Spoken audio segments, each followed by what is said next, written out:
Tēnā koutou, tēnā koutou, tēnā koutou katoa. No Aotearoa, New Zealand, ahau. Ko Jones, te whānau.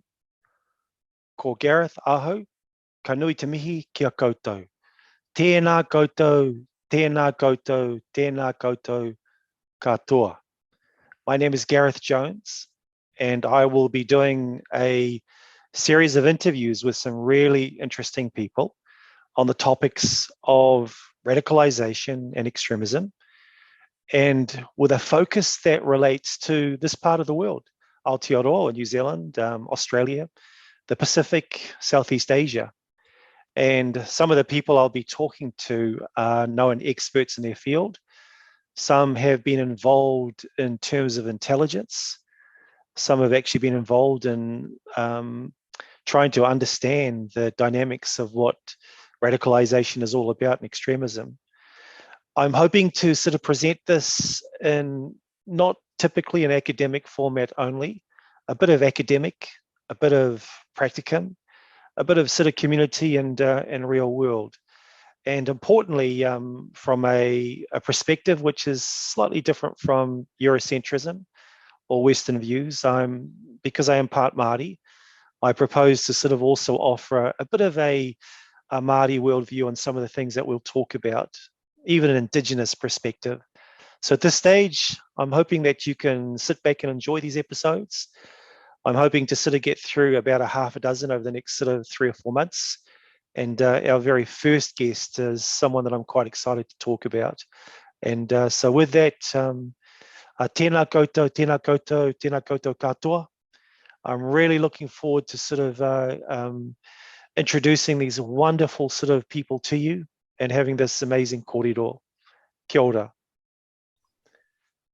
Kia ora, Erin. It's lovely to have you here today. And in the first place, I just wanted to mihi to you or recognize who you are and your expertise, your boldness, your strength, and all the things that you stand for. And I think the first thing I wanted to do was to sort of just talk to people about your background in terms of who you are, and maybe ask you to sort of like spend a few minutes sort of elaborating on that. But so today, people, we've got Dr. Erin Saltman, is the Director of Programming at the Global Internet Forum to Counter Terrorism, GIFCT. She was formerly Facebook's Head of Counterterrorism and Dangerous Organizations Policy for Europe, the Middle East, and Africa. As a practitioner, she works with multi-sector stakeholders building out strategic counterterrorism and counter-extremism programs online in partnership with international tech companies, activists, and NGOs.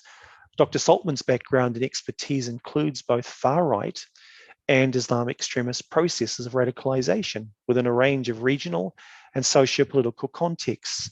Her research and publications have focused on the evolving nature of online extremism and terrorism, gender dynamics within violent extremism organizations, and youth radicalization.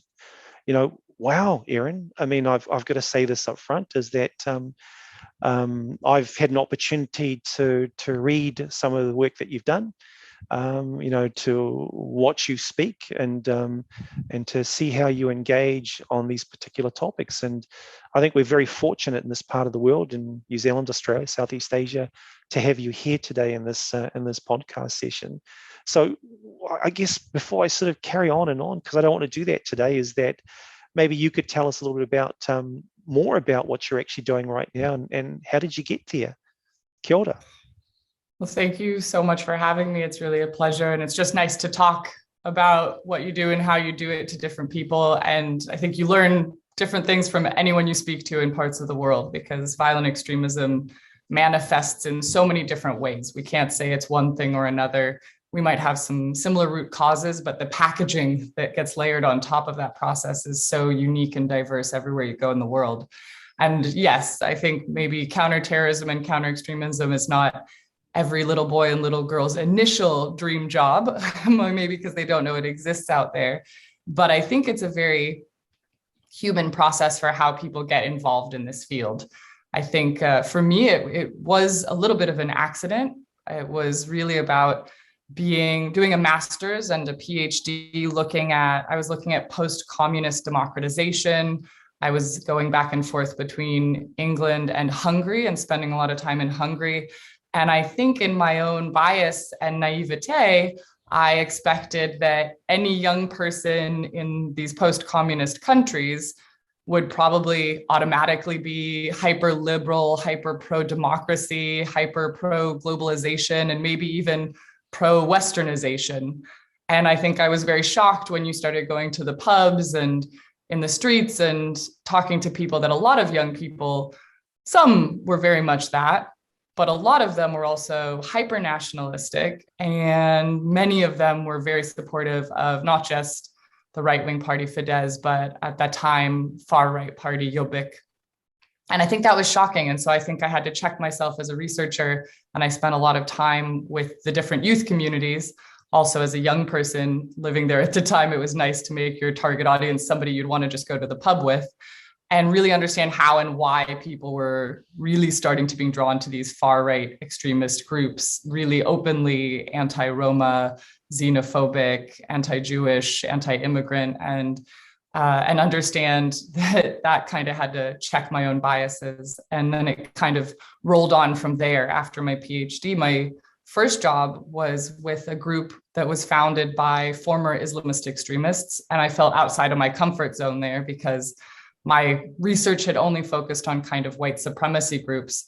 And so in that first job, I actually took Quranic night classes for a year just to make sure that if I was going to work with these people on Islamist extremism, I at least sort of understood some of the underlying religious tropes that violent extremist groups were trying to reappropriate. So I think in all of these, we have to check our biases and remember that we're lifelong learners. So we have to learn from all the scenarios we get into just as much as we want to teach. We kind of have to keep that door open to new information coming forward. Wow. I'm taking a breath again because I guess at some point you move through to Facebook, you know, the head of counterterrorism, dangerous organizations. How did that happen? I mean, that's such a big thing to do. It's a big move when you come from an academic and a practitioner background. I was working at an organization at the time called the Institute for Strategic Dialogue, which I adored. I had a boss that I loved, and you don't usually leave bosses you love. And we had been developing strategic online counter-extremism programs. We'd done a lot of research on women in extremism, a lot of the females from around the world that were joining Daesh or ISIS at the time, but also I was running a youth program called the Youth Civil Activism Network. I was very passionate about it. So we were getting a lot of women and youth and different interfaith voices to develop strategic campaigns online. And some of that was already with the different social media companies, so funded by YouTube or Facebook. And Facebook came and said, hey, do you want to come on board? And wow. It's a lot to take in because when you are a practitioner, you have a very independent voice. You are working and you're able to research. And I remember talking to a vice president at Facebook at the time named Monica Bickert. And I was being quite coy. I was saying, well, you know, I'm very independent in my research and I have a very independent voice. I don't know if I'm really Facebooky material. And she said, well, what's your goal with your work? And I said, impact. Purely, this is not a vanity game.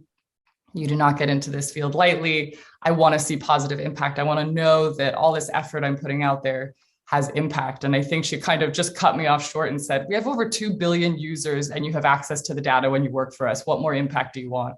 Wow. And it kind of checked myself. And I said, you know, this is not about me being able to go and be a talking head on CNN. This is about me behind the scenes, being able to work with the data and see the metrics and work with engineers and say, here's the qualitative social problem. What tools and algorithms and teams can we build on the back end to get to that scale and speed? And so that was the reason to go on and work with Facebook for the 4 years that I was there, building out a lot of their strategic counter-extremism programs. Well, and I guess that discussion that you've got, or that dialogue around being the practitioner, I guess, in terms of not losing that focus, is that something that helped you to move through to the Global Internet Forum to Counterterrorism, or Was it, was it that sort of desire to sort of ensure that you were still referring to data and, not having anything adulterated, but being able to process it from a practitioning perspective and move through? What was your reasons to go there?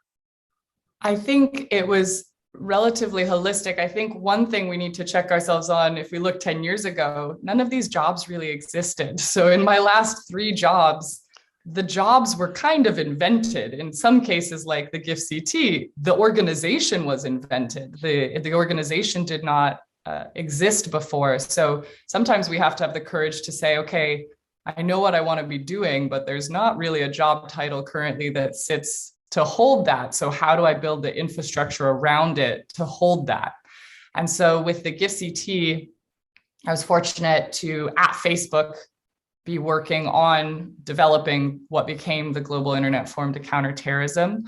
And this was in, if you look at 2017, which already seems like so long ago, after 2 years of a pandemic, time and space is quite elusive now. Yeah. But in 2017, this was the height of lots of mainstream media focused on foreign terrorist fighters from all around the world. People were so shocked that young people, educated people, women, heaven forbid, we're always so surprised that women can be violent, horrible people. I would call for equity there. We all have those capabilities. It's kind of a wonky feminist argument, but it's so true that we're so shocked women can support violent extremism. And so the other trend was not just that this was transnational as a movement, but that it was so modern in being cross-platform. We're so shocked when bad actors are as modern as normal people. And what I mean by that is nobody listening right now probably has just one app on their phone. None of us just have one website that we go to. And yet we're so surprised when bad actors also have multiple apps that they use, multiple online spaces that they use for the same reasons we do. We talk privately to our friends in one little place, and we amplify publicly to the world when we want to brag about something in another space. And probably we host our source content in a third place. And so we were really, as the tech community, kind of catching up to that transnational, but also cross-platform nature of violent extremism and recruitment and terrorism. And so the Global Internet Forum to Counterterrorism is a bit unique in that it was started by companies for companies. It was started by Microsoft, YouTube, Twitter, and Facebook coming together saying, we need a better infrastructure just to be able to talk about this in a transparent way that's not dodgy, that's not just in the corridors after the EU calls us out or the UN calls us out. We actually need a way to speak to originally answering 3 questions. And those 3 questions are, where can we share technology across platforms in a way that respects privacy and does not violate human rights? So GDPR, e-privacy, you can't just share personally identifiable information across platforms, but how can we share signals? The second is, where can we get better action-oriented research from people that have their finger on the pulse of trends? So as a former academic, somebody brings you a research topic and you're like, I'll need lots of money in 4 years. And in the online space, if I give you a research question, it's probably obsolete in 6 months. So we needed better ways to get shorter, faster, quippier insights from academics. And the third question was really around, how do we create the right environment for different sectors to share knowledge, even if it's declassified, top-line, open source intelligence? But let's get that insight, because the trends that law enforcement is seeing looks different to the trends that I could see working at Facebook, looks different than an activist on the ground who is sitting within their community saying, I know the place that this is happening. I see the dialogue. And so those voices really need to share constructive knowledge. So that's how we built the initial programs for GIFCT, was around those 3 questions. And then I will say the Christchurch white supremacy terrorist attacks were a wake-up call in many respects. And that's when it added a 4th pillar of work, which was, how do we respond as the tech community when there is a real world ongoing threat and there is perpetrator or accomplice related content that is attached to that ongoing threat? And that is a different type of reactive process that's needed to get to that.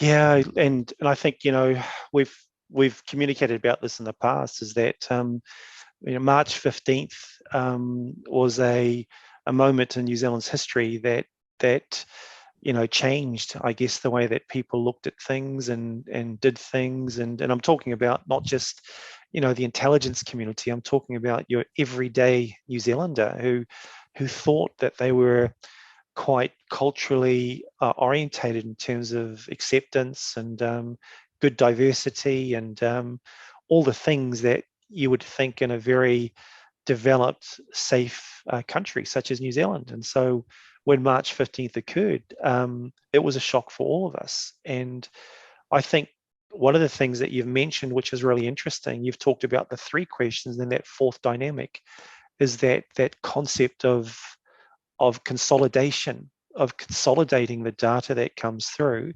the perspectives, and looking at the various different platforms. And you've alluded to in the past and the work that you do. But I thought maybe we could probably just talk about that for a second with the work that you did actually around that time, around March 15th in New Zealand. What was your experience? What were your views, and what was the phenomena of it that you're seeing from your practitioner perspective as an expert? So what did you see? Well, it was a very strange moment for us because I was at Facebook and we actually happened to be at an offsite. So our team, our dangerous organizations team, was together in Silicon Valley. So usually I'm based in London because I was and I'm still based in London, but I cover Europe, Middle East, and Africa. I was also helping manage some of the teams out in Singapore. So boss in California, living in London, some touch points in Singapore. I don't sleep much, but the team was all together, and our dangerous organizations team was extremely eclectic. In fact, I don't know most counterterrorism teams where half of the people you're working with are in fact from the Muslim faith community, and some are Jewish and some are Anglo-Saxon Christian. And so we actually had quite a bit of just diverse perspective, background, geographies covered on a very small policy team. And that was really done proactively and with intention so that we could always check ourselves and check our biases,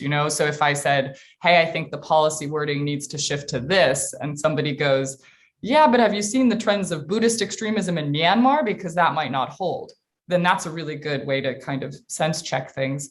Our team was together and it was the evening, and all of a sudden things started kicking off, and we started having to get in touch with the engineering teams and understand, okay, there's been a live streaming.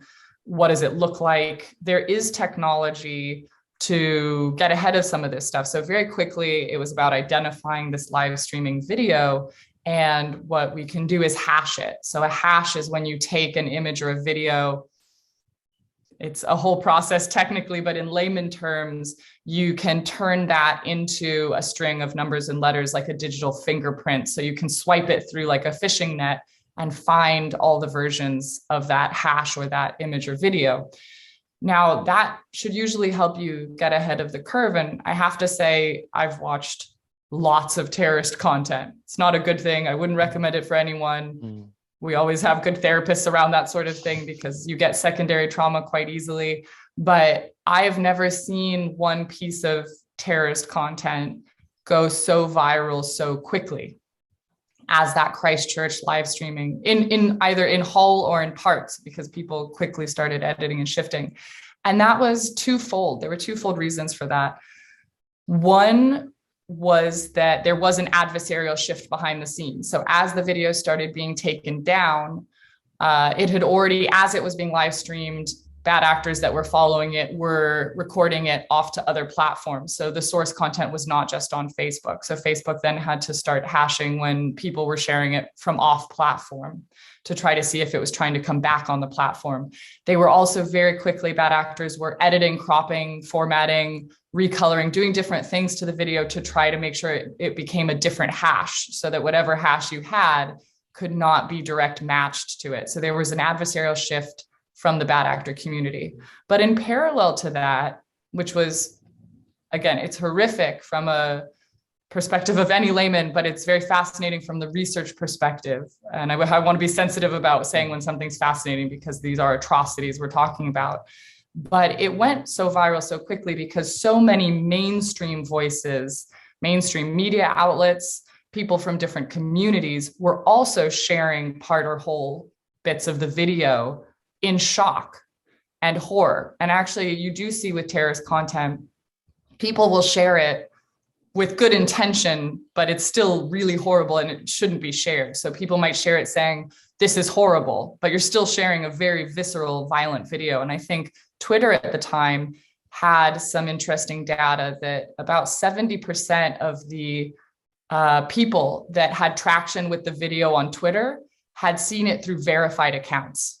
Wow. Meaning it wasn't shared through white supremacy, neo-Nazi sympathizer accounts. It was being shared by not just average user accounts, but accounts that were verified, meaning they have large followings, they've had official verification. A lot of those are also news-related channels. Wow. And Facebook had some data at the time that within the first 24 hours alone, I think we'd remove something like 200,000 versions of the shared video. And 150,000 of that was proactively caught by us. But that means that 50,000 versions got through. And that was because of adversarial shifts of people augmenting and shifting the video. In fact, within 24 hours, you already had an animated version come out and an audio only version come out. So we had to employ new types of technology. So not just video hashing. Facebook actually employed things like audio hashing just to get at the audio soundtrack, and different types of detection methods that hadn't been employed previously because it really didn't seem effective. We had to kind of bring out new tools from the toolkit just to get at the virality of that video. It was really a shocking time, and it really caused this moment of reflection of, how do we get at that? And then I guess the last point to make is, if somebody's sharing a link to the video to your platform, but the link is from another platform, you're not actually, as much as you want to think so, you're not omnipotent. You're at Facebook. You don't know what that link leads to. So maybe the video is also being shared, but it's a click through out to another link, and you don't really have visibility of what that link leads to if it's not on a platform you own. So there were all these different shifts that made that a moment of kind of mass reflection of, okay, we're not prepared for this as an adversarial shift, and we need to change some things to make sure that the online community can react better in the future. I just think it's remarkable what you've just said about that 70% were verified, because the perception, my perception at the time, and I think others that I've discussed it with, was that it was going out to, to the dark web, or going out to a group of people that were not verified, and it was being sort of promoted through those channels and mediums. So for you to say that is actually quite surprising. You're right there. You can see it. You've got the data, and this is probably another podcast. Actually, in truth, to talk about this whole dynamic is that what has changed today from March 15th in 2019. And it sort of segues a little bit into some of the things I was going to talk to you about later, but what has technically changed to sort of stop that type of thing occurring again? So quite a bit has changed. Always in our space, there's never a day where you wake up and you think, counterterrorism, done, did it. No, not a problem anymore. So I would say that practitioners in our field, there's this kind of horrible side of knowing that you have job security for all the wrong reasons. It's because things are not as good as they should be, or healthy as they should be, online, offline, in society in general. But some of the big changes that happened very quickly were things like for GIFCT, which was already up and running, but still at the time was run multilaterally by the tech companies. It wasn't an independent NGO yet. So I was still working with GIFCT as a function of my Facebook job. This was a moment where we said, well, first of all, I think the remit of GIFCT is bigger than just being multilaterally run between the organizations. It actually needs to be an independent body with full-time staff. And so my colleagues from Facebook, YouTube, Twitter, Microsoft, we started working together to see what that should mean, what that would look like to turn it into an independent, not-for-profit NGO. And the other thing is that as part of GIFCT's work, we built out what we now call an incident framework and a content incident protocol. So what that allows us to do is, at a baseline, it allows us to discuss with our member companies. We have 18 official member companies, and all of this is transparent on our website. We really want as much transparency as possible in this space, but we have communications where we mention incidents that are happening around the world, and just say, hey, keep an eye out for this. There might be an online dynamic. And we flag them because maybe the target or the location or the method is the sort of dubiousness where you think there might be an online element. Now, that's been communicated hundreds of times since the tragedy in Christchurch. There's been a lot of communication of just giving other tech companies a heads up. And that's in a channel with all of their 24/7 risk and response teams. Now, that escalates a little further when somebody says, hey, there is content associated with this. And our first question is it perpetrator or accomplice related content? Because I want to make it very clear that our job is around that content, terrorist content. It's not, there's some horrific content that's not in scope for us, like bystander footage. There's a lot of times, victims and survivors and media take quite a lot of footage in and around attacks, but that's not the perpetrator content. That's not created to further intimidation or further the goals of a violent extremist group. So that might be dangerous content according to other rules or regulations, but for us, it's not terrorist content. But it does escalate to a content incident protocol where we might see that, in fact, somebody's trying to live stream. Now, that's only happened twice since the Christchurch terrorist attacks. That happened in the Glendale, Arizona attack and in the Halle, Germany attack. And what I want to point out about both of those, none of these individuals, Christchurch, Glendale, Arizona, Halle, Germany, would be on any government terrorist list. They are not associated with any organization that is designated by a government. In fact, in Christchurch and in Halle, Germany, those are white supremacy terrorist attacks. And in Glendale, Arizona, it was a arguably incel or involuntary celibate, misogyny-based violent extremist attack. And so it allows us to label that. So instead of our wider terrorist database, which really relies on the UN list of designated entities, which we can talk about that, it has its own biases, but it's a good starting point. This allows us in the face of a crisis not to say, hey, did you see a logo? Can we identify that they're part of a group? It's based purely on behavior. And we can say, okay, this can be escalated. And so in Halle, Germany, for example, it was not just a live stream that we were able to hash and share among member companies. It was also the release of, we see the popularity of things like manifestos.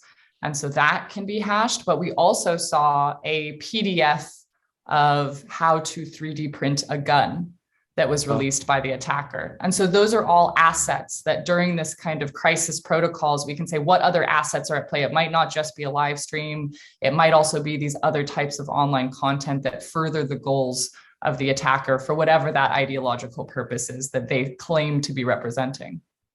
It's interesting what you've just said, because you can see the data, you can see what's occurring. I guess maybe it's a bit of a lead-in question, is that your focus is the perpetrator, no doubt, not the bystanders, as you've said, but how do you connect and how do you collaborate with the people that need to know, with the CIA, with NZSIS or MI6 or ASIO, whoever it may be, the Canadian Intelligence Services. How do you actually connect with, I guess, the intelligence community and say that, look, there's some flags here? And could you talk about that for a few minutes, if that's okay? Yeah, so I think what's really important is that our job is not to circumvent any legal due process in any of this. So we're not a fast track to get government's access to back-end data from a tech company. But we are there to streamline and share signal in a way that respects privacy and human rights across platforms in the case of a crisis. And the point's not to keep that to ourselves. This is a real world threat. So frontline, is really law enforcement and crisis response units in government. So we're not trying to circumvent those efforts either. So a couple things on that is that our crisis response work is meant to kind of slot in and work alongside in parallel to any other government-related crisis response work. And it does that in a couple ways. So one way is that sometimes it might be a government that informs GIFCT or informs any one of our member companies that a crisis is underway. And that does happen sometimes. And they're basically trying to sense check, hey, is there an online dynamic? So if we're made aware, it doesn't matter who we're made aware by, whether it's a member company or government, we'll just share that top line open source intelligence with our community of tech companies just for awareness. Because what you don't know is there might not be a live stream, but maybe that company sees other things and then they can work directly with law enforcement on what the procedure is to make aware. You do not want to hold credible threat data to yourself. That's the one time where tech companies will work to proactively see the best way to disclose what bit of data to make sure that you're not the cause of something going boom.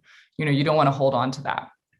But the other thing is that if we do go on escalate to a content incident protocol, we will proactively email and get in contact with relevant government and law enforcement points of contact and say, hey, this is what we're seeing. We're carrying this out. This is how our process works.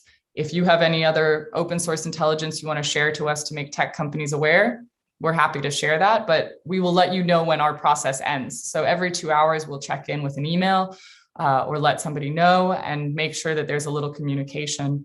And then we're constantly refining this. So we do as GIFCT, we have these topical working groups that are refreshed every year. And there is one on crisis response. And last year, the crisis response working group came up with a really good output, which was just that GIFCT should house a crisis response directory. Wow. One thing we found is that governments do not inherently know the right point of contact to reach out to in a crisis from YouTube, Facebook, Zoom, MailChimp. We have a bunch of these different members. Oftentimes, they're actually just at a loss of who to reach out to, wow. Especially if it's a strange time of day. So we do house a directory where a government could say, I need to get in touch with X company, and we can facilitate making sure they have the right point of contact to do that. And so that's something that we heard to just, you waste a lot of time just trying to find it. And we have heard from tech companies too, that they're not, if you're a smaller tech company and you don't have a strong law enforcement outreach team, we did get feedback that some tech companies have been called by the FBI or somebody, and they just thought it was a prank. They just actually, you're not really prepared to say like, hey, this is the FBI. And you're like, ha ha, funny. And they would hang up. Wow. And so we wanted to kind of streamline some of the communications around crisis response. Wow. I think it's fascinating what you've just said, because you're right. If the smaller companies are not able to sort of facilitate or develop that relationship, then it could be anyone. And but I could sort of segue into something right now from what you've just said, which is quite interesting, is that when we think about this relationship with what GIFCT is doing as an example to what the intelligence communities are actually sort of about, and law enforcement and countering violent extremism or preventing it, is that I guess the question I've got for you is that where do you see everything going? I mean, when we think about radicalization, where do you we've just had protests in Wellington over the last 2 or 3 weeks, and that was a shock for us again, because what was dynamic about that, Erin, was that the end of the protests had groups of people which were far right, which were environmentalists, which were indigenous protesters, and even some could say far left. But they managed to symbiotically come together, even though their ideologies were so different on the spectrum. And that's a dynamic that we've just seen and experienced. And it's something that, once again, it's protests that we probably won't see in a long, long time, or we may see it again. But we used to talk about how, oh, look, what happened in Capitol Hill was so bad, that'll never happen here in New Zealand. No way. And but what we're getting is that, we saw people put children on the front line at those protests. And, how terrible is that? So I guess from a New Zealand perspective, and I guess from a world perspective, is that where is this whole thing going? I mean, when you've got counter ideologies coming together and they're radicalizing together. So I'm throwing a whole lot at you, and I just want you to go for it. Kia ora. Yeah, well, this is being discussed by a bunch of academics and researchers right now, and there's a few things to pick apart. We could go down a lot of different rabbit holes from that sort of questioning. One is that we are starting to see the trend in having groups start to take on an identity that doesn't look as much like traditional group orientation or organizational structures, and they are allowing for much more decentralized, more like a social movement than an organization.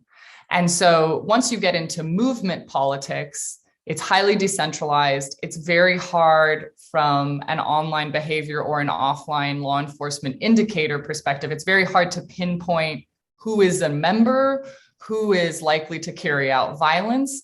In a lot of these movements, if we look at QAnon as an example, or just these wider anti-vax movements, or just discontent movements, after 2 years of a pandemic, you already get it's a cooking hot pot for discontent across the board. So if you have kind of a catch-all umbrella leader that can bring it together, we do see that there's often a core, more violent, extremist, hate-based group that starts or kicks off a bunch of this, but then allows for a really decentralized trending or mainstreaming of some of the ideas. So for example, I would say that the link between anti-vaxxing and violent extremism isn't even new. The Taliban are notorious anti-vaxxers. They have been for many years. And because of US occupation, we're talking about how vaccines would make Muslim women infertile. So these sorts of conspiracy theories are not new. And we saw some of those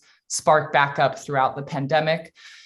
We've also seen that if the extremist group does not look different to you, then it's a lot easier to mainstream. And what I mean by that is post 9/11, if I tell an American or anyone else in a white Western backgrounded country, oh, the enemy is abroad, the enemy is elsewhere, and they look different to you and they have a different religion to you, then it's a lot easier mentally to say, okay, that is bad guy group and I am good guy group. This is very much social identity theory.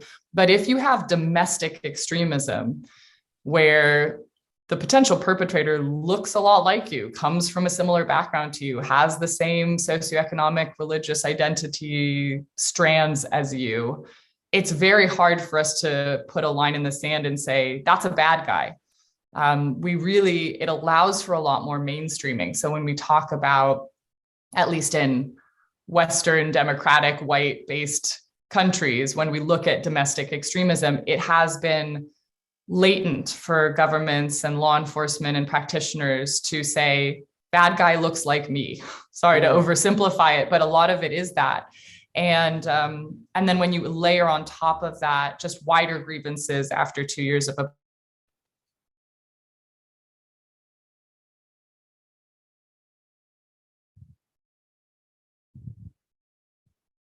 propensity theories were kind of rife. People are more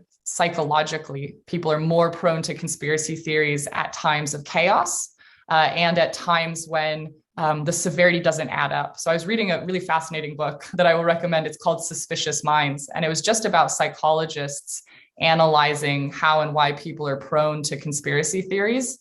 And one of the things they said is that in our head, we want the severity of cause and effect to be equal. So one example of that is if I tell you, hey, you're going to be locked down and be really restrained in your life and possibly lose friends and family, possibly lose your job, be economically impacted by this pandemic. And you say, well, why? And the answer is, well, we really weren't prepared for it. And this is really tricky. And governments aren't really good at working together. And our whole medical system is a little bit funky. That doesn't sit well with you. It actually sits better mentally if somebody's like, the reason you had this extreme impact on your life is because of this extreme force that is bad. And that created this extreme impact that is bad. And so a lot of these conspiracy theories also got legs because it's the right environment for this sort of thing to catch hold. So we do see these movements that are more decentralized. They act more like social movements than like group-oriented membership structures. And then it's also this moment in time where extreme frustration is needing an outlet, and these groups are kind of snowballing that into effect. Wow. I mean, when you put it like that, that does sort of create some issues for, I guess, strategies and I guess the plans that intelligence communities have. I mean, here in New Zealand, our focus right now is on 50% far right extremists or supremacists and 50% faith-based ideologies. And I've struggled with that idea of faith-based ideologies because they're technically potentially still talking about Islam as an example. And prior to March 15th, most of our focus was on Islamic extremism right up until 2019, and then we had to consider that, okay, we need to look at the far right now. But if we considered what you've just said, is that you've got the far right, which you can identify and package up. You've got these faith-based ideologies, but now you're sort of saying that there's also social discontent. There's issues such as the anti-vax mandates, which are drawing potentially these different ideologies together. Is that what you're sort of saying, Erin? Is that something which is new, or is it something which has been around for a long time? It's not necessarily new. So I'm always hesitant to say something is entirely new. Some of the tools and packaging or the international nature of it is a little bit newer. And that is facilitated by the online space. And that's why tech companies, well, most tech companies would like to come to the table to try to do something about it, even if we can critique and say it's not doing enough, fast enough, far enough.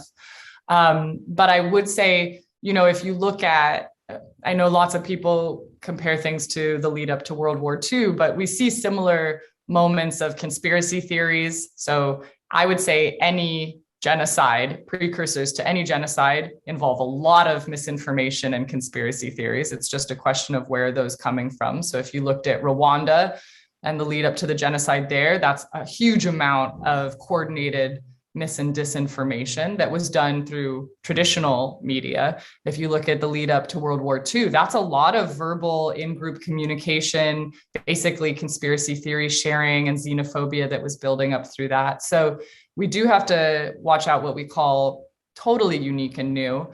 I think that when it comes to regulation about this, whether you're talking about offline policy or online policy, there's some really tricky stuff. So one is that it's not illegal to lie, which I always point out, because if I'm online and I say, you're wearing a green shirt and you're not, you're wearing a black shirt, that's a lie, but it's not harmful. Or even if I say, hey, I believe in Bigfoot. Now, if Bigfoot followers are listening, I'm sorry, maybe I'm wrong. Maybe Bigfoot is out there. But if we're talking about Bigfoot conspiracy theories or UFO conspiracy theories, those are conspiracy theories. And they're not going to, at the moment, lead to real world harm. Who knows in the future? Anything is possible.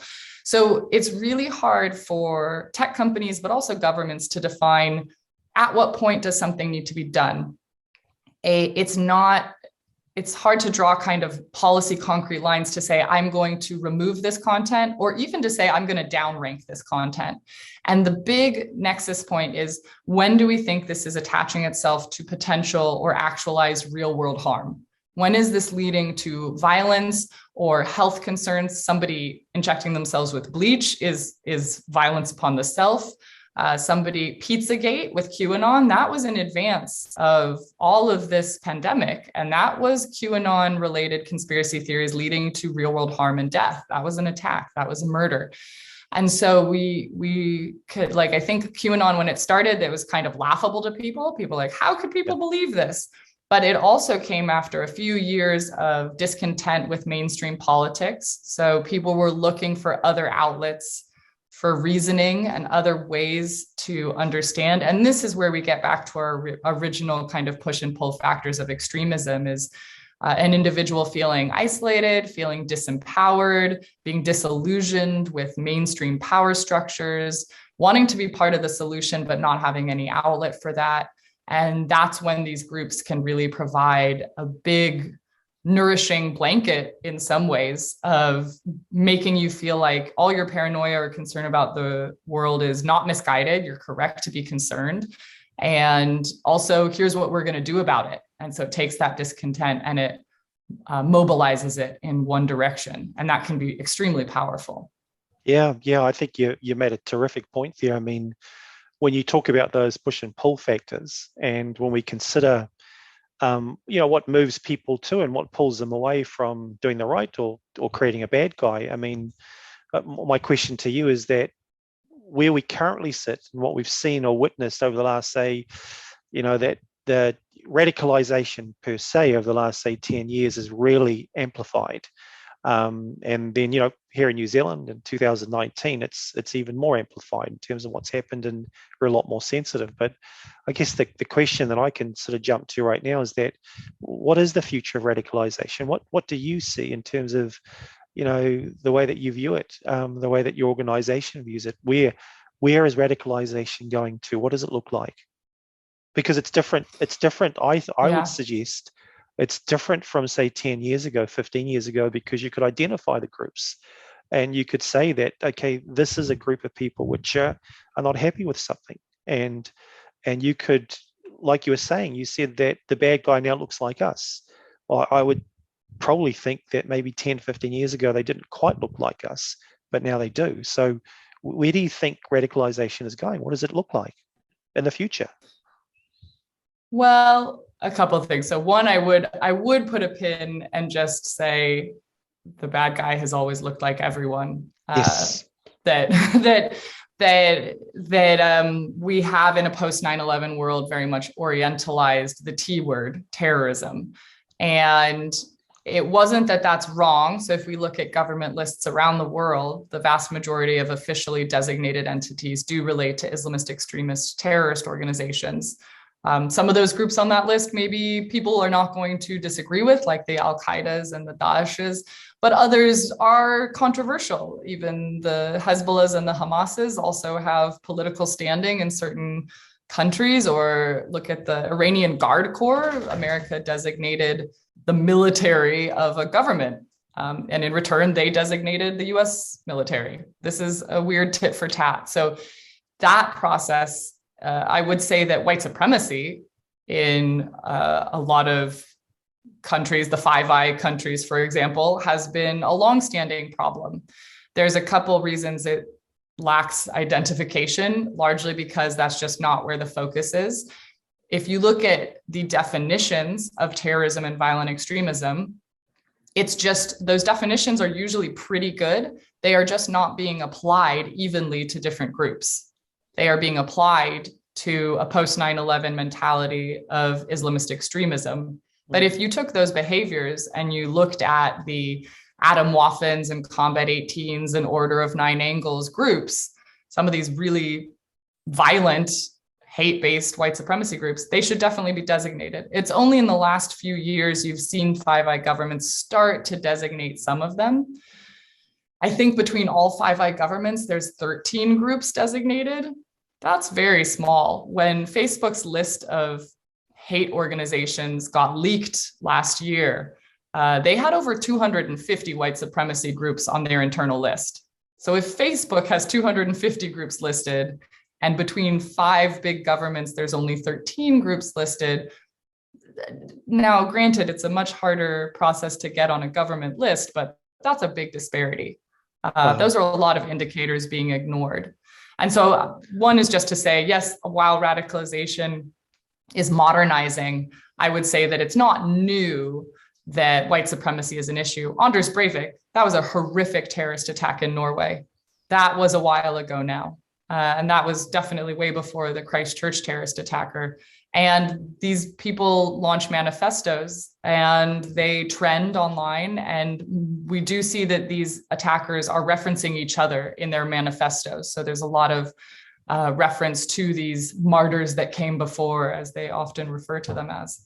But it is true that we are seeing the more social movement extremist groups. I think for us, we need to keep sight of the fact that in democratically valued countries, we need to allow for very controversial dialogue. We do protect a lot of speech. The point of concern is when we think this leads to real world violence, or when we think that really it's a hate-based ideology at the core. So if a perspective is coming from persecution or dehumanization based on protected categories like race, religion, identity, but even sexual identity, sexuality, that's when it's a problem. This is no longer just a conspiracy theory. This is a hate-based xenophobic trope being repackaged to be mainstreamed. And that's when it's very much within scope and more needs to be done. Well, so you've raised a couple of really, and I want to throw a few pins in them as well, because I think what you said is actually quite powerful. And you've touched briefly on Orientalism, and but let's flip to Eurocentrism, and let's flip to, I guess, Western paradigms or Western views in terms of who we focus on and why we focus on them. And as I've raised with you, New Zealand is part of 5E.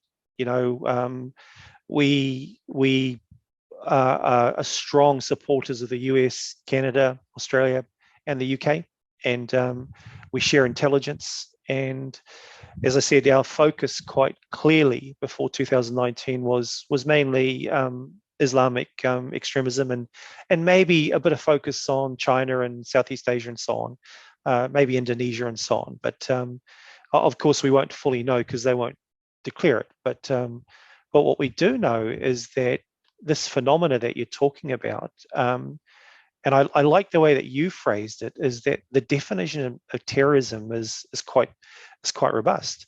It's just that we're not applying it to different groups or categories. And I think that this is my sort of, I don't think it's a beef, but it's a concern of mine, is that as someone that is of Indigenous background, that has a worldview that counters a little bit of Eurocentrism and supports Orientalism, supports Africanism, supports what we call kaupapa Māori, or even Talanoa in the Pacific Islands, or even thinks like the First Nations in terms of this whole collective concept, is that I would suggest at this point that we're heavily still dominated by that Eurocentric thinking, and this may cause some issues going forward, no matter what we do, until we get diversity which is applied and not tokenistic, until we get this concept of even approaching genderism, which is within the intelligence community, and having an equity there. And so my sort of throw out shotgun question to you is that how do we counter I guess this Eurocentric phenomena which is there? I mean, the easy thing to say is that let's just sack all the middle-aged white men to sort of age 50 through to 85, and replace them with people like yourself and other groups of people, because that's not practical. But what do we do? How do we impact that? Is there a solution to it? Is there an answer? Yeah, I do think I don't know if sacking all the middle-aged white men would be the solution. I would like to speak out for some of them. I've had some good allies that would fall into that subcategory for sure. But I think part of it, we should reflect as well that you're right that it's a Eurocentric view, but that view has been exported globally as well. So if you talk to counterterrorism practitioners in Turkey, India, Singapore, they are also mainly focused on Islamist extremism and find it very hard to tackle domestic extremism. It's very hard to talk about Hindu extremism in India. It's very hard to talk about hyper neo-nationalism and Islamophobia in Singapore. It's very hard to talk about Islamophobia in Turkey. And so actually post 9/11, I would say that this also exported globally, and we look at China as well. And so these are areas where kind of everyone fell under this bucket of focus. And it is hard for any country, for a politician to say, I'm going to crack down on neo-nationalists, hyper-nationalists, ethno-nationalists in my country, because that's part of your voter base. It's a lot easier to target people that are not voting. It's a lot easier to undermine violent extremism when they have no effect on your potential political career. I'm not saying that that's the only reason it's hard, but that is part of it. I would say that the countering of it can take many forms. And I would also say, because we just talked about social movements, it's a lot harder to designate a movement. So a lot of these white supremacy groups, some of them, I would say there's a lot more that could be designated in that field, but a lot of them are hyper decentralized. So the behavior signals might be there, but it still might be difficult to formally designate through a legal process. Although there's a lot of low-hanging fruit we could pick at. Now, in the countering, there's a couple things.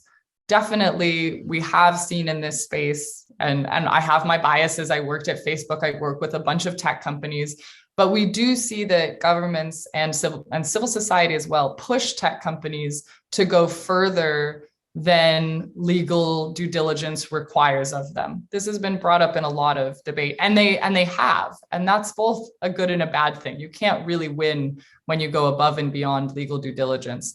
If you had a Facebook or a YouTube or a Twitter only take down entities that were overtly illegal, you would still get way too much hate speech, real world harm, et cetera. So when you look at social media policies, they make policies so that they have robust frameworks to remove more content that than would be legally required of them.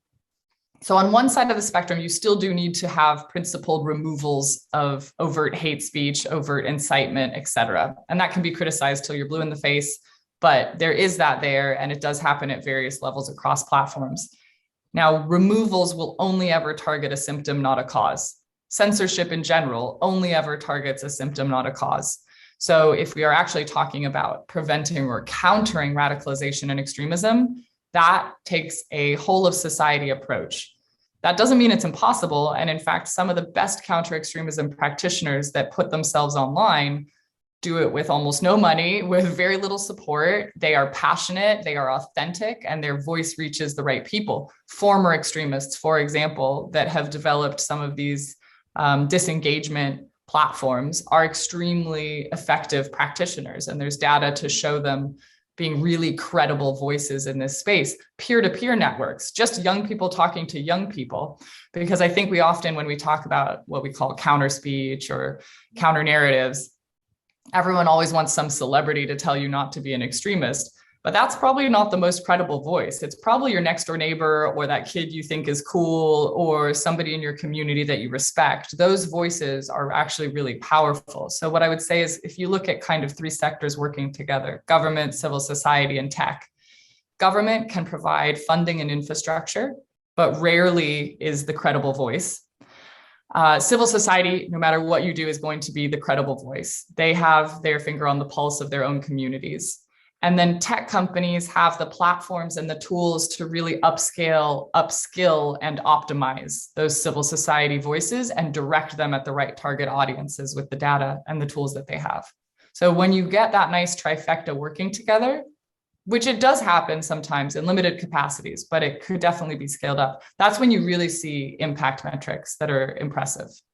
Yeah, I've got to support that. I mean, this concept of being able to obviously work with techs, civil society, and then bring governments into it is that perfect trifecta. But as you were saying, it seems to be sort of quite limited. I mean, even today there are surprises that appear all over the place. When governments are declaring, "Oh, look, we thought you should know this," and there's been no correlation or collaboration with civil entities or with tech entities. So I think that's a real dynamic. But as we start to wrap this up, I guess one of the cool things that we could probably challenge you with right now is that with what you just said about civil and government and right down to tech, is that we still have this phenomena where you've got community-led strategies and intelligence, and you've got intelligence-led strategies. And my question to you is what are you advocating for? I mean, because, and is it a hybrid?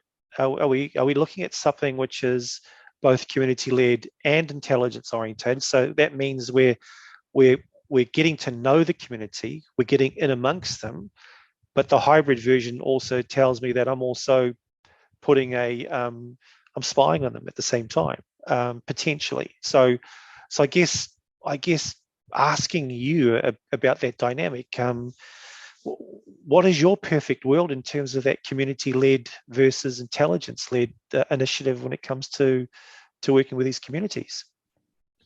Well, I think communities are extremely sensitive for 1,000,001 reasons. And so trust is so hard. I mean, first of all, most civil society individuals, and I'm sorry, you might get a little dog barking in the background, but we're all humans here. The trust, there's already a trust deficit almost globally. There's very few places in the world where civil society en masse would just say, I trust my government. And on the same token say, and I trust tech companies. So there's a trust deficit with 2 out of 3. And then the civil society communities, we might have total trust, but they're usually the ones with the least infrastructure, the least funding, and the least ability to do this as their job 24/7. So the ideal scenario is that you actually do have government infrastructure and financial support to support some of those basics, like community centers, community building. I'm not saying it because of being light and fluffy. If you want to actually talk about prevention and resilience building, areas where that exists, areas where those social empowerment outlets for young individuals and all of society exist, you get less violent extremism, you get less of that in existence. So on prevention, we just need better infrastructure for that early socialization, dialogues, empathy building, understanding of diversity, et cetera, not because it's fluffy and cute, but because it actually yields results. Now, as soon as you get somebody on a spectrum where they're starting to share violent extremist content or conspiracy theories that have xenophobic underlying tropes to them, that's countering. We're countering a symptom. We see a symptom and we need to counter it. That's where a community will have maybe a little idea, but oftentimes these echo chambers can calcify really quickly. And so that's where tech companies working with kind of some understanding of law enforcement priorities of what they're seeing as trends, working with civil society to say, okay, well, whose voices would counter this? Because there's no one counter message to counter them all. If I'm looking at young white supremacy individuals in Manchester that follow this band and this football team, that's a different profile online compared to somebody that is from a different faith background. Let's say they are from the Islamic community. Whoop, you're getting some dog barks. And that they're trying to really counter that strategically within a different type of, as you said, faith-based community. I would say a lot of the white supremacy groups would be faith-based as well. A lot of them are advocating for a Catholic or Christian Anglo-Saxon religion too. But we target the audience depending on who we want to reach. We backwards map online how to reach them, what tone, what form that content should take, and what platform we should be on. Yeah, perfect. I think one of the cool things is that when you were talking and the barking was happening, I thought it was quite musical because you said it in tune, but it's my activist. He's just as enraged. Oh, that's terrific. But one thing that does stand out about what you've just said is that that there has to be change, though. There has to be willing change by both, I guess, civil. Obviously, the tech is wanting to do it, but government also has to match that change and has to be willing. And I think that leads me to sort of my final sort of questions around the leadership and the way that our intelligence communities or governments, policymakers, practitioners should be going in terms of how should they lead the way. Is leading the way doing what you just talked about, being more engaging, more opening, but understanding the confines of what you're talking about. And I think that's another major podcast about this, the rights of individuals and the rights of people, and being able to access all of that private information. And so I think one of the key things here for me, Erin, is that understanding, how leaders, how the people which are making the decisions right now within governments, policymakers, or the intelligence community, how they become more open. Why should they? Why should they be incentivized to? And I guess that's my last real sort of question to you, is that why should leaders of intelligence communities and government organizations want to be more open with tech and want to be more open with civil? And maybe this is a plug. This is an opportunity to go for it. So I'll stop there. Yeah, I do think that I wouldn't blame any one sector, because this is really hard. So I think just as much as it's easy to blame a tech company or a government, I also understand why for governments looking at this, it's really difficult. I would say that in the aftermath, for example, of the Christchurch terrorist attack, the Christchurch call to action has been a really fascinating infrastructure to watch develop. I think for a lot of people, they would not have seen New Zealand inherently before this as a global leader in the counterterrorism space necessarily, just to be frank. And the New Zealand government and the Prime Minister, they really stepped up and created this initial infrastructure. Now, we can always critique not far enough, not fast enough, not robust enough, but it has been fascinating as somebody that has been part of that development, and GIFCT sees itself as a partner in trying to further the Christchurch call to action aims, that it's created some priority areas. So for example, the Christchurch call to action, when it was launched, tech companies came together and wrote out a 9-point action plan that involved individual commitments and group commitments of how they were going to further solving for what was initially a white supremacy live stream terrorist attack. And that actually changed policy across different tech companies. That meant that, for example, Facebook created something where if you had a strike on your account for hate speech, you don't get access to live stream for a certain amount of days. Different companies actually changed policies so that hate speech or dangerous organization or terrorist violations in different ways meant you were cut off from different types of tools. It also meant that GIFCT opened up and became an independent NGO. So that was actually off the back of governments pulling together and really putting some priority areas on this. I do think that has a civil society network attached to it. And I think what we'll want to see is, what keeps coming up for GIFCT, for the Christchurch call, for others, is we know we need this multi-stakeholder approach. We all have these different aspects that bring the different sides to the table. How do we make sure that that produces output and impact?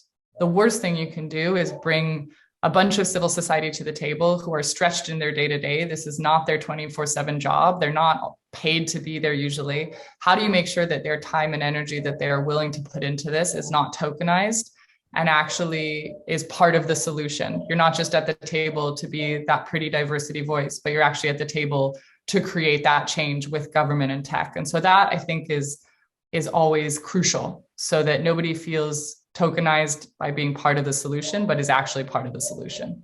Wow. I'm going to capture that and send it off to the New Zealand government, because I think what you've just talked about is actually very, very smart, because, we've seen 40 plus recommendations that were recommended from the Royal Commission report, and they have put in place, I think, about a half a dozen at this stage, and they're working on the rest. And I think you've highlighted something, is that this is such a difficult terrain that we're dealing with, is that, radicalisation extremism is not something that, we have a handbook per se in terms of this happens and this is how we deal with it, because it's so dynamic. And I think, with what we've seen with March 15th for New Zealand and what we're seeing across the world since that date, and going back to Breivik, many years ago, is that, we're generally not prepared for these things, and we tend to develop policies and practices and processes after to deal with something that human society really shouldn't be experiencing. And so I wanted to mihi, or acknowledge the victims of March 15th, and just sort of dedicate this korero that we've just had to them, I think, in many respects, to their families, because at the end of the day, we are talking about people who have been really hurt. And so, just a big aroha, which is the Māori word for love, and a big mihi acknowledgement to them. And And so I guess in that acknowledgement, I wanted to acknowledge what you've contributed today. And I know there's a lot of people which would love to listen to, I guess, actually sit down with you and meet you face to face and have a good yarn. And so I'll send them your address and telephone number. I'm just kidding. But yeah. but I wanted to say thank you, Erin, because I think that what you're doing right now is not the typical thing that most people would do. I'm going to go off and look at very horrible things and work out ways of dealing with the horror that I see. And so I want to acknowledge you at the same time and say that I don't think I'd have the stomach to have a look at what you look at and what you go through. And so this is a big acknowledgement about your experiences and what you bring to the table. So I did want to say a massive sort of kia ora, thank you to you at this time. And Erin, I hope to get you back on at some point in the future. But I want to give the last words to you, and let you say whatever you want to say, and then we'll wrap it up, and that'll be it. So I'll pass the time through to you.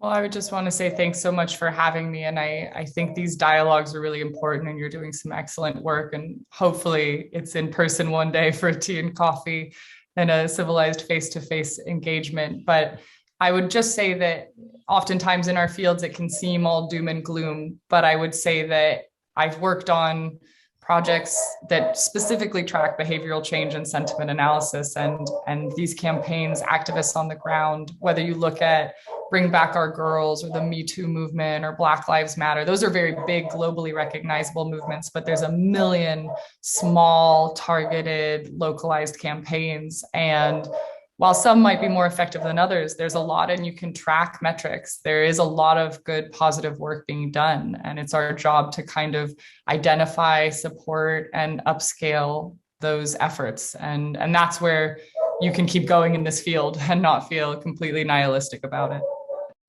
Wonderful. Dr. Erin Saltman, thank you so much for participating in this Te Aki Te Iwi, which is in Māori, it means to protect the people. And so I just want to acknowledge you at this stage and say we'll catch up at some point in the future, no doubt, and we'll do this properly. But I do appreciate your time, and just holler out to the dogs. They've been very patient. And, they're riled up. They love this subject. yeah, you probably should go and maybe give them something to eat or water. I don't know. But, I'm going to give a bone. Yeah, but thank you so much. And so kia ora for that. Thanks, Erin. Kia ora. Thanks so much.